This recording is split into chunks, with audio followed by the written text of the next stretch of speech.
Regresamos a este espacio. Estamos platicando con el doctor Máximo Ernesto Jaramillo, a quien nuevamente agradecemos esta invitación, haber aceptado esta invitación aquí en Agencia Central de Noticias en Radiorama Valle de México, porque hemos observado esta constante en todas las decisiones de política social de la actual administración, y no solo creo que en política social, en materia económica, en muchas de las decisiones el tema de la corrupción es sistemático. Hay alusiones a la existencia de una red de intermediarios como causantes de las fallas de estos programas. Máximo, al revisar una documentación de programas sociales en el país de 20 años, señalas que esto existe, pero si a lo sumo llega a un porcentaje, esto tendría la capacidad del Estado mexicano de sancionarlo, de terminarlo, pero no con ello afectar a toda una visión de lo que se debe hacer en materia de política social. Sí, efectivamente, Francis. Digamos que se argumenta, como bien dices, la corrupción para cerrar programas, ¿no?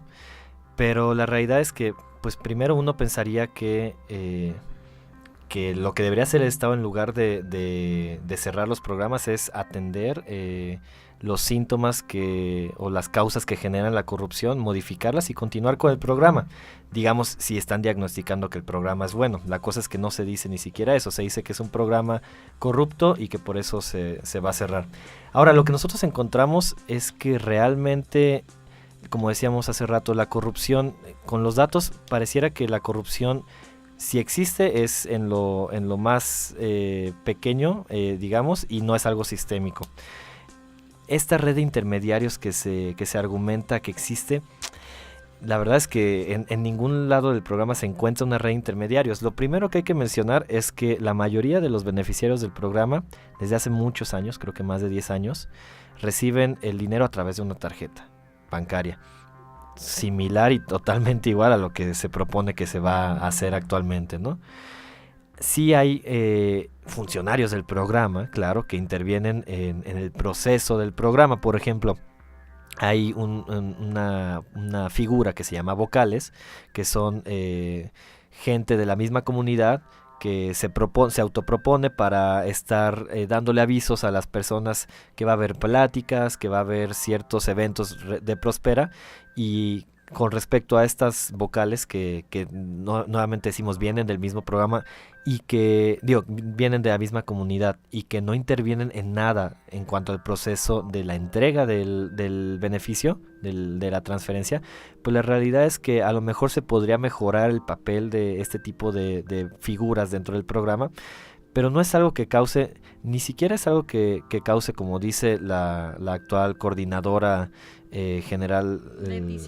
Leticia Ánimas, colega periodista, por cierto, de una de las regiones más pobres del estado de Puebla, de la Sierra Gorda de Puebla, ¿no? De hecho, pues ella comenta que alrededor del 30 o 40% de la transferencia que debería llegar a las personas, pues no les llega. Y la realidad es que, bueno, no presentó pruebas para respaldar este argumento, y nosotros en lo que hemos encontrado, tanto en los documentos como en evaluaciones que nos ha tocado participar en el campo, es que sí les llega el dinero. No es la principal crítica, digamos. Entonces, volviendo al punto sobre la corrupción, pues se argumenta corrupción generalizada dentro del programa suficiente para cancelarlo. Nosotros decimos que las pruebas muestran lo contrario, y es igual con otros casos. Por ejemplo, el caso de las estancias infantiles. Hoy daban en una conferencia de prensa ONGs que estaban hablando sobre el cierre de los cambios en el programa de estancias infantiles, que una evaluación del Coneval, en el que preguntan la satisfacción a las madres sobre el papel de las estancias infantiles y cómo han ayudado a sus hijos y a ellas en cuanto al trabajo de cuidados. Al parecer el 98% de las mujeres se muestran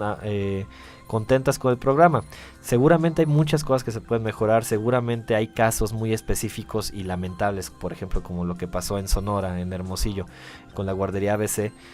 que sí, el Estado debe tomar cartas en el asunto para regular y mejorar y modificar lo que se esté haciendo mal en estos programas en cuanto a corrupción. pero la realidad es que si los programas están funcionando, la corrupción no es una opción como un argumento para cancelarlos. Lo que está sucediendo es lo contrario, se está utilizando como el argumento principal, como bien mencionas, para cancelar cualquier programa o cualquier decisión, y es algo que es incuestionable porque dicen nuestros datos encuentran que hay corrupción, pero pues la realidad es que al menos los datos públicos o a los que otros tenemos acceso pues no dan respaldo de esta corrupción sistémica que se argumenta.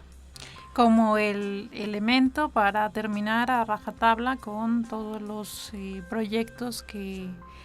se han venido implementando. Y también está la crítica de que parece que académicos como tú, periodistas como yo, parece que nos quedamos en el pasado, que estamos defendiendo un régimen, que etcétera. Es esta visión un poco parcial de lo que se debe hacer en política social. En ese sentido, también vemos una renuncia del Estado a asumir tareas que son necesarias. Sí, efectivamente, parece que renuncian a ciertas tareas de regulación que ellos deberían ser los encargados. El ejemplo claro es estancias infantiles. Argumentan que hay 40% de las estancias que presentan un riesgo para los niños y niñas, lo cual es terrible, pero en lugar de decir vamos a hacer que esas estancias estén bien, vamos a cancelar a las que están mal, vamos a hacer algo respecto a la regulación, pues lo que dicen es mejor le vamos a dar el dinero a las familias directamente y que ellas ya decían si lo llevan a las estancias infantiles o asumen el cuidado dentro de la familia. El problema es que si no pueden asumir el cuidado dentro de la familia y de cualquier modo tienen que llevar a los hijos a las estancias infantiles, pues los van a seguir llevando a las estancias infantiles que ya se comprobó o dicen que son riesgosas. Entonces, al final de cuentas, como dices, el Estado está renunciando a su responsabilidad regulatoria y de evitar la corrupción. Pero además, dentro de los estudios de transferencias directas, se ha visto que esto funciona cuando hay un sistema de protección social universal, con sistemas de salud eficaces, que no tienen el nivel de desigualdad que tiene México, que no tienen los niveles de hacinamiento, porque además ese es otro tema increíble que es parte del análisis que tendría que enfrentar el gobierno federal en torno a esta situación de cuidado. Sí, efectivamente, el trabajo de cuidados en México está totalmente cargado a las familias y dentro de las familias a las mujeres, ¿no? Sabemos que los datos dicen que solo 1 de cada 10 niños son cuidados por guarderías o estancias infantiles, y esto es porque el Estado históricamente nunca asumió su responsabilidad. Eso es algo que criticamos en gobiernos pasados y que claramente ahora pues nos preocupa más cuando el Estado parece estar renunciando todavía más a esa responsabilidad, ¿no? Es bueno que estén proponiendo dar una transferencia. Por ejemplo, hay países donde se hacen como padrones de cuidadoras ya dentro de la familia, ya sea, como mencionaba el secretario Ursúa, de abuelitas o de madres que están dispuestas a cuidar a sus hijos, y el Estado les está pagando directamente, pero es un padrón de cuidadoras, no es que se les esté dando la transferencia solamente a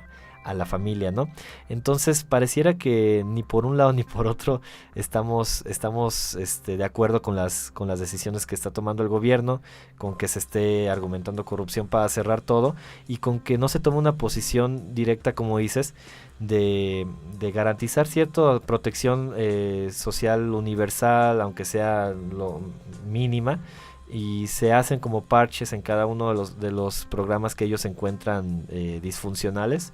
Y aumentan los programas que vienen como con origen propio de López Obrador, por ejemplo el programa de adultos mayores, y eso es buenísimo que lo aumenten, que lo intenten hacer universal, que doblen la transferencia, pero si eso a la par no va acompañado de políticas amplias de protección social o de desarrollo, pues no va a pasar mucho o vamos a estar peor. Estos mecanismos, hablas de la posibilidad de que el Estado siga invirtiendo en más instalaciones médicas, en mejores comunicaciones para estas poblaciones en situación de marginación, en situación de pobreza. Sí, efectivamente. Y la realidad es que no es muy claro cómo van a ser ese tipo de inversiones si es que las van a ver. Hablan mucho como tú dices, de invertir más en educación, de invertir más en salud, pero no queda muy claro cuáles van a ser los mecanismos y si esto realmente va a apoyar a los más pobres, ¿no? Será algo de ver, por ejemplo, también es esto que se está hablando de medicinas, de medicamentos y atención gratuita universal, que quieren que sustituya al seguro popular, pero la realidad es que como no se han hecho públicas ningún tipo de reglas de operación o algún documento del programa de operación, de cómo va a funcionar ese programa, pues la realidad es que no sabemos realmente si va a ser mejor o peor que el seguro popular, por ejemplo, en este caso, que creo que es algo que habría que destacar. La mayoría de los datos que estamos hablando de los nuevos programas sociales o las modificaciones a programas sociales son solo datos que encontramos en los discursos de López Obrador o de los secretarios de Estado, porque la realidad es que prácticamente para ningún programa existen actualmente reglas de operación o algún documento donde uno pueda verificar realmente cómo va a funcionar el programa. Entonces también eso es algo sumamente criticable, que si lo hubieran hecho gobiernos pasados estaríamos furiosos por no ser claros con cómo van a ser y transparentes con cómo van a funcionar los programas. Pues es la primera conversación que tenemos con el doctor Máximo Ernesto Jaramillo, a quien pues le hacemos extensiva la invitación para seguir poniendo énfasis en esta política social, en otras medidas que está tomando el gobierno federal, y que no es un revanchismo barato, puedo acuñar ese término, sino es la obligación que tenemos todos los ciudadanos de cuestionar, de reconocer y sobre todo de enfocar la discusión pública en los temas de gran relevancia. No creo que sea menor este tema, porque tiene que ver con el destino de familias muy pobres, de las familias más pobres de este país que este gobierno pues asegura representa. Muchísimas gracias, doctor, por la comunicación, por esta visita, y también a nuestra audiencia que nos ha acompañado a lo largo de esta hora de transmisión. Vamos a abrir, por supuesto, los puntos de vista, los comentarios, que ya no nos da tiempo en esta emisión, pero los vamos a estar comentando al aire en este espacio. Gracias. Este fue un programa especial dedicado a la política social de la próxima administración. Yo soy Francis Martínez, les agradezco muchísimo su confianza, gracias al doctor Máximo, lo esperamos en otra ocasión, y a ustedes que nos acompañan todos los días a partir de las 6 de la tarde. Muy buenas tardes.